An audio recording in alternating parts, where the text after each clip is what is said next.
Hey guys, welcome to our work about architecture-aware knowledge distillation, performed by our team from Google Research and CHK. This work is inspired by an incidental observation that different teacher architectures may favor different student architectures in knowledge distillation. Here is a detailed example. We randomly select 5 student architectures from the architecture space with a similar latency or flops, and use them to distill the 8 teacher models as listed in the left table. We sort the student architectures by their performance with regard to the target teachers in the right table. We can observe that the performance diversity is significant. This phenomenon indicates that the structural knowledge hidden under the neural architecture is hard to be learned by the parameters of another models with a matched architecture. Just like in curve fitting, we always need to firstly choose the best function family, and after that, we can find the optimal parameters to get the final curve. We can make the imprecise analogy that a neural network architecture is just like a function family. Given a training data distribution, there is always an optimal group of architectures that can fit them well. And even in the same task, such as ImageNet, teacher models with different architectures will always generate different label distributions. Then why not search the optimal architectures when we distill a certain teacher model? That is exactly what we do. We use an RL agent to find the optimal student architecture for a given teacher architecture. By introducing the KD reward into the reinforcement learning process, we build up a NAS process to find the optimal student architecture. We call it AKDNet. Here we show how the AKDNet and NASNet converge into different local optimal with different rewards. This work is based on the assumption that architecture knowledge does exist.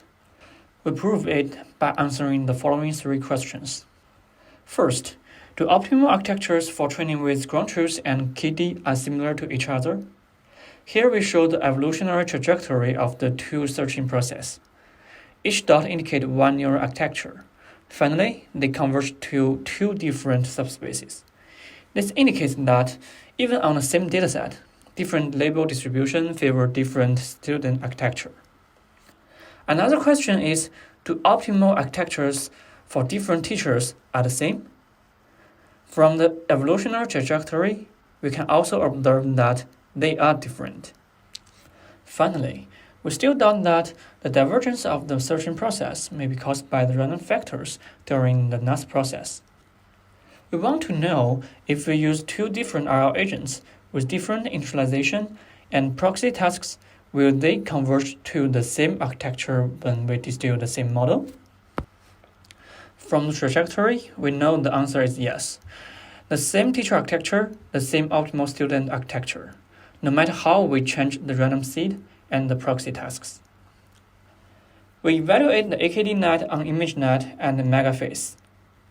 Regardless of the performance gain on the ImageNet, where we search the student architecture, the most interesting thing is the AKDNet searched on ImageNet also performs better when we distill the teacher model with the same architecture, but different parameters on the MegaFace dataset. This means the AKDNet does learn the inherent structural knowledge of the teacher model. Now, given a teacher architecture, we can find its optimal student architecture. The further discussion should be, can we define the similarity between the 2 architectures in this way? If so, can we define a new architecture space under this metric? And then we can do the architecture generation instead of the architecture searching, which will bring us more insight about neural architecture and save a lot of computational resources. Thanks for watching.